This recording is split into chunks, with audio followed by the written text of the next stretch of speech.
Welcome to the Old Ducky for another successful Tuesday evening. I see a lot of my regulars, some new faces, and it really is wonderful to be inviting and hosting you all here tonight. So my very first customer at Old Ducky French Cafe was Linsey Dyer, and that for me sealed a long and very prosperous friendship throughout the toughest of COVID times. Linsey was there for me. And it is no surprise to me when I was reading Linsey's biography, and when you meet Linsey, she's so unassuming, she's so humble, she listens, and she really gets people. So it doesn't surprise me that she's a civil engineer. It doesn't surprise me that she actually is very, very au fait with science, technology, engineering, all the maths, that she's a mentor, that she's a brilliant businesswoman, that she mentors a lot of other women. But the amazing thing about Linsey is that she's so much more. So in the morning, this is what I read on Facebook from Linsey. Luna rising and Jupiter gallivanting ahead of time. And there's the most spectacular picture of like the stars and Native American tribal family.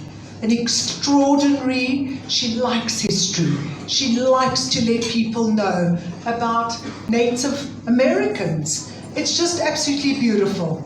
Then also, let's not forget she summited Kilimanjaro.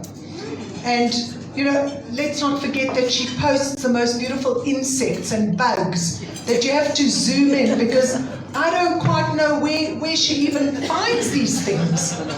But beside that, she is a remarkable woman. She never told me about this book. We were casually chatting at a function we hosted here, and in her real Linsey way, she shared with me about this book and she gifted me a copy. I got onto the plane to Cape Town with my husband and I read it. As an author myself, the stories are short, so they're engaging because you don't get bored, and they are riveting. Of course some aren't going to resonate with you, but so many do. And the thing about this is these are really women who are pushing the limit. And it's Women's Month, so it really, our timing is good. And I just want to say a very big welcome to the most incredible woman and friend, Linsey.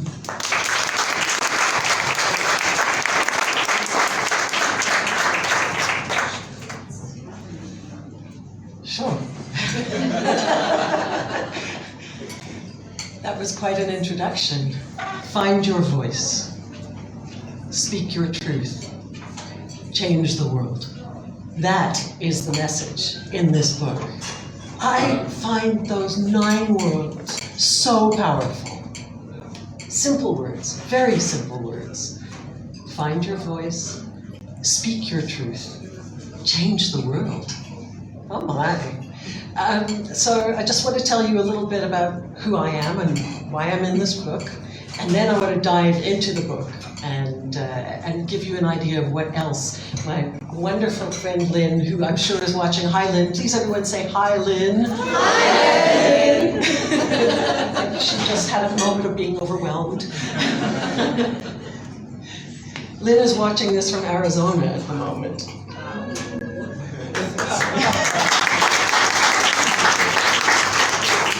So I'm going to give you the really serious part quickly, and we'll get over that, but it's important that I tell you why I am who I am, part of why I am who I am, and most people who know me don't know this about me. So we'll do this like ripping off a Band-Aid. I think of myself as a surthriver. Surthriver, what does that mean? Yeah, survivor. So there might be some surthrivers in this room, I wouldn't be surprised. A surthriver of the trifecta of abuse: physical, psychological, sexual. And let's just say I came right. I don't want to dwell on that, but my journey as a survivor has taught me that probably about a quarter of the women that we know are also survivors of abuse. And you won't see it. There isn't a tag on their forehead that says, I'm a survivor of abuse. But I've been very, very lucky in that I was able to get counseling early on. I was able to get support, and I was able to not just heal, but use the experience to help others and to become much more empathetic to others. And so that set me on a journey that took me, because, as Marina said, I'm kind of a STEM person, like the sciences, technology, engineering, and math. I was really good at math. What do you do if you're really good at math in school? You go into engineering. There's a few of us in the room. So I wobbled in my years at McGill University, because that was the time that I had to really come to terms with what had happened to me early on. And by the way, I am featured from page 49 in this book, but Lynn does not touch on that in this book.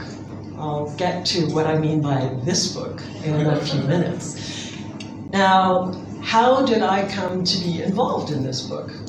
Well, let me first of all read you a little bit, if I can just put the microphone a little bit far away. I want to introduce you to Lynn. And since she's not here and she can't speak for herself, the best way to speak for her is to read her words. So in the introduction, Lynn says, during a virtual mini reunion with high school classmates a few months ago, I announced I was writing this book. After a long pause, one curious classmate I hadn't seen for decades tentatively inquired, have you ever written a book before? Well, what was left unsaid was, we all know how old you are. What made you decide to start writing books now? I laughed. Good question. By the way, Lynn laughs. She's got such a great sense of humor, and really looking forward to her being here at the Old Ducky someday soon. Right, Lynn? Good question, but why not now? So she listened to her coach, and this coach had been pushing her for decades to write a book. She had more confidence in my ability to write a book than I did, says Lynn. I started writing 1 year ago, but I soon lost interest. Then a couple of years ago, she started pushing me again to put myself out there with a book and to show up bigger in the world. I've taught customer service, team building, communication for nearly 2 decades. She's still doing it. And the thought of writing about those topics ranked really high on the yawn list, she says. Lots of people have written those books. I couldn't get excited about writing another. Her coach suggested I write about something that really interests me and something that would be important for others to read, empowering women. For Women's Month, what could be better? Record numbers of women were running for political office in the States. Women's voices were being heard more all the time. It felt like the right time and the right topic. So, she'd originally intended to take all the 50 interviews, the stories, which are quite long, and their lessons from the 70+ hours of interview transcripts and weave them together into one book. The project managers in this room are starting to draw a picture of Gantt charts and all the work needed to put this together. But as she says, as I worked with the transcripts, I realized I couldn't do justice to the wealth of important experiences and variety of topics from all 50 interviews in just one book. There's enough material for several books. Everyone's story is compelling, and I couldn't choose which to include and which to exclude from the original project concept. It became clear that the book you're reading now needed to come first, as a way to include all 50 women and introduce you to each of them, leaving nobody out. So, just skipping over a little bit here, you'll find a wide variety of limit-pushing situations in the stories here. Some involve overcoming physical challenges, either voluntarily or out of necessity. Others involve intellectual, emotional, or situational limits. The courage, resilience, and faith with which each woman has shown up is inspirational. In these stories, the women reflect about finding their voice, speaking their truth, and changing the world. So, no, there's more. So, what has amazed me about this experience is the opportunity to get to know some of these women. And I wanted to give you a taste. Marina was pushing me to choose a woman and share her story. Well, you can see from this book, I didn't do that. I've chosen lots of stories, and I just want to give you a snippet from each one of them, because what we have here is a mosaic. This book is a mosaic. The stories are each little tiles, little gems, complex structured gems of each woman's experience, her life lessons. Now, again, the title of the book is 50 Life Lessons. Lynn, you're underselling. There are so many more than 50 life lessons in this book. Let me just take you on a little bit of a journey. And being an engineer, I've numbered them. Come on. There's one. These are stories that have resonated with me, but if you can take a closer look at my book, you'll see I've folded over so many pages, it's insane. Because this is my third time reading the book, and I must say each time something new resonates with me. So, Tamara Patzer, her life lesson is, who do you think you are? Not who do you think you are, who do you think you are? And the very short extract from her story is, I didn't sing from the 3rd grade, where I was 9 years old, until I was 60. All those years, I just mouthed the words when I was in church or any place I had to sing. Now, I'm not going to tell you any more about Tamara's story. Please read it, because it's extraordinary. Can you imagine being told when you're a kid you can't sing? And then you don't, for decades. Speaking of which, there's Lillian Robinson. Don't tell me I can't. Now, this tells you a little something about the structure of the book. Each story, as Marina has said, is about 2 to 3 pages long, and it's got a life lesson right at the top. I highlighted this one, and then an extract from the interview, something that Lynn felt was really important to share, and then a short bio of each woman right at the end. So it really is a taster, but as I said, it's a mosaic. You read this book and you get a picture of the incredible diversity of women's experiences and the lessons they've learned, and their absolute willingness to share those lessons. So, what does Lillian have to say? I had all kinds of excuses that could have kept me from doing what I was created to do, a black woman from the South who grew up with nothing. I'm so grateful for the people in my life who pushed me to make positive changes. All right, let's see now. Next. They're not in order. Okay, next one is Anne Lorimer. Oh my word, Anne Lorimer. She's 92 years old. Reaching 92 is an achievement, but also being the oldest person to summit Kilimanjaro is Guinness Book of World Records holder for being the oldest person to summit Kilimanjaro. This was after she was the oldest woman to summit Kilimanjaro, got that Guinness Book of World Records broken by another woman, so she became the oldest person. Right now she's training to climb Machu Picchu. Where did Anne start? Life was difficult growing up during the Great Depression, the oldest of 10 children. We were miserably poor, sometimes cold or hungry. For a short time, we lived out of a homemade trailer and a truck with a canvas top. Another time, we lived in a tent with no floor, no electricity, no telephone, and no running water. We were homeless, but never hopeless. So that's Anne's story. And then Angel. Angel is one of the interviewees who I've had the pleasure of actually meeting online. Hi, Angel, if you're watching. Hi. Angel has more energy than the sun, and her theme is Get Your Shine On. Now, you would never know it, but her opening line is, my chronic pain is caused by a long list of conditions. What? Angel? The Duracell bunny? How could she possibly be held back by so many physical conditions? Lupus, arthritis, and Sjogren's. I hope I'm pronouncing that right. And just for emphasis, she says, and I dropped a microwave on my foot 30 years ago that damaged the ligaments. So you can see she's got this great sense of humor. She's so lively, and she is so giving.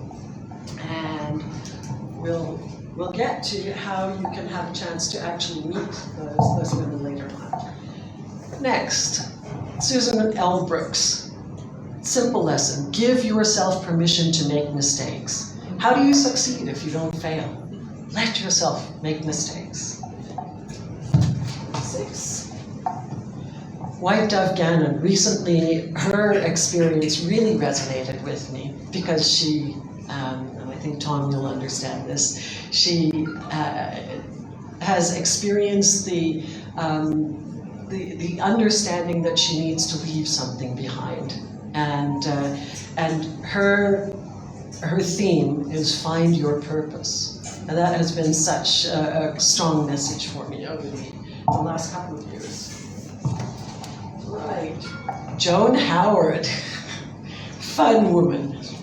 It's never too late to live with the wind in your hair. Okay, so why did I pick Joan to share with you today? She says, don't ever let anything stop you.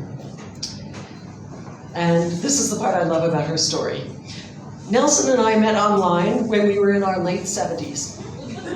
Yes, even 70-somethings can find happiness online. Nelson's profile said, I have a motorcycle and an extra helmet. Joan wrote back, I'll take the helmet. Absolutely amazing.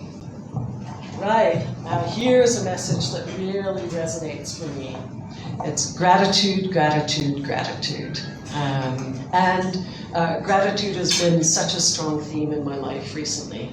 I won't read all of Bridget's story, but I just want to share with you, she hit rock bottom by being summarily retrenched, is the word we would use here. I'm not sure what they would call it in the States these days. But the economy was changing, and the major lending institution I consulted for, in fact, the entire industry, was going through severe cutbacks and changes. Friday morning, I came into work, logged in, and opened an email that said, Dear Miss Brady, thank you so much for your 8 years of excellent service. Today is your last day. They can do that in the States. We don't do that here, but they can do that in the States. Just like that, she says, no notice, no severance, no nothing. Pack up your stuff. Thank you so much. Don't bill us anymore. You're done.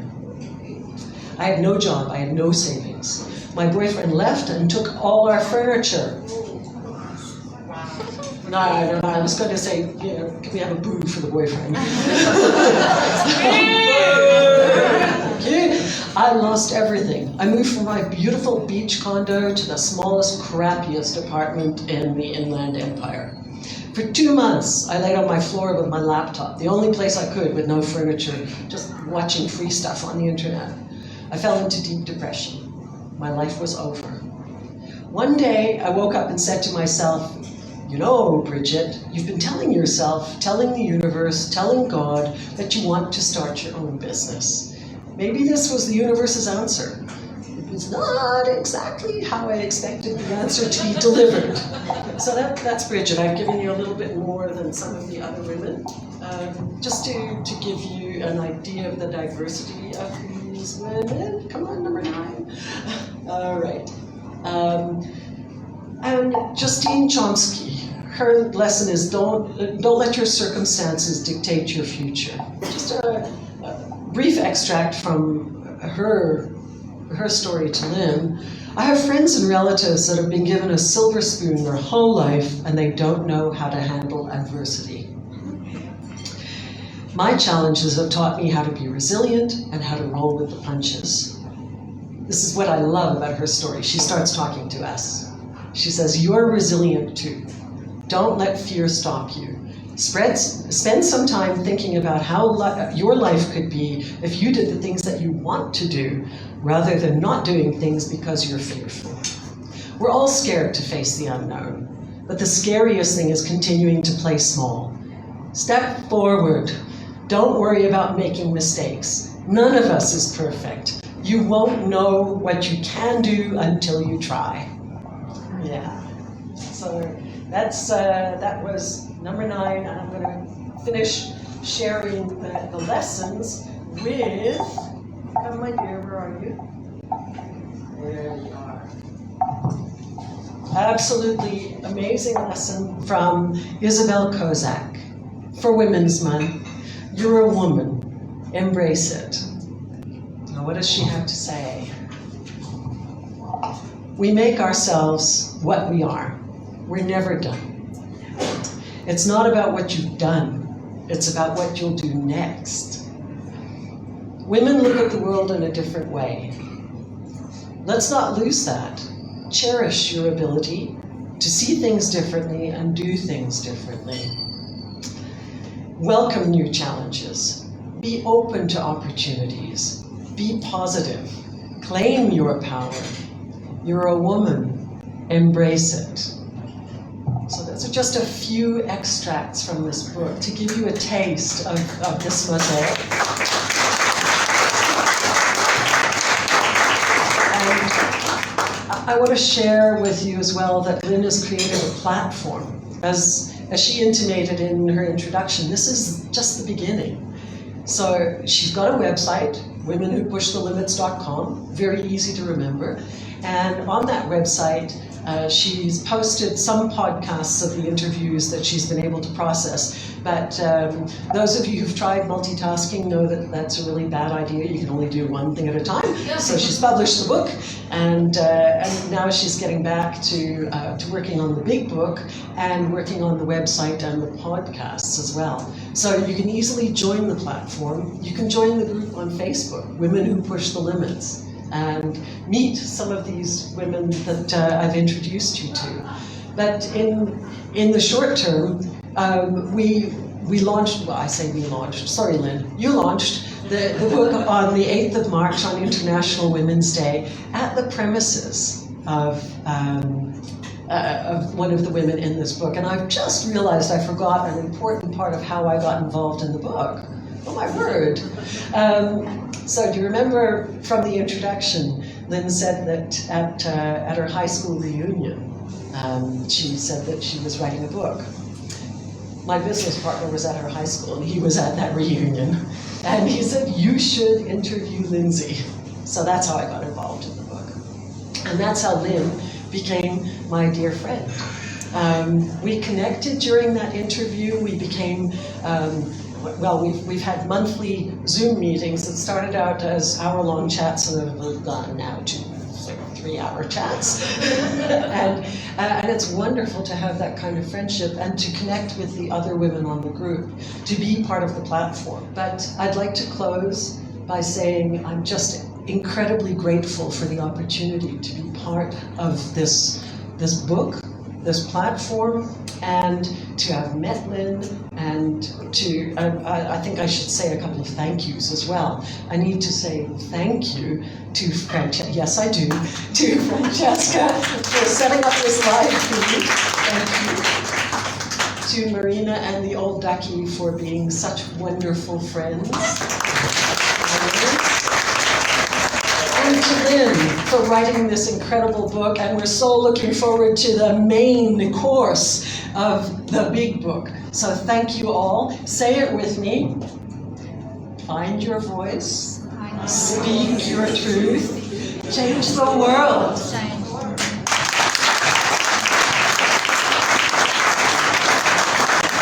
So I know we're getting dessert, but it is exactly like Linsey not to describe herself in the book. So as I was telling you, which author do you know, which contributor do you know doesn't talk about themselves. So, Linsey, I thought there was one, and I'm going to actually, if you don't mind, just read the one thing for me that of your and as I said, different people, we all resonate with different things. Linsey's is called Trust Budget, but this is for me the line that I was actually the paragraph that I was really shocked at. So, and I quote, "When I was 8 years old, after I watched my father bully a little boy I'd been playing with, I made a mental note that there was something not right about him. I realized that he was a dreadful person who couldn't be trusted. That was my first lesson. Just because someone is an adult doesn't mean you have to trust them." So Linsey, I'm sorry I had to just put you on the spot. And finally, before your dessert arrives, there is a very special spot that is a tradition that we do, and it's right here. It's a table that we've set with a beautiful whiskey, and it's in memory of Linsey's wonderful late partner, whose name's Tim. I didn't get the pleasure to meet him, but this is for Tim, and I think we all need to just say that I know Tim somewhere here, because that whiskey keeps getting smaller. I swear, as we... Cheers, guys. Cheers. Linsey, thank you, and we'll do it soon. Everyone enjoy. Well done.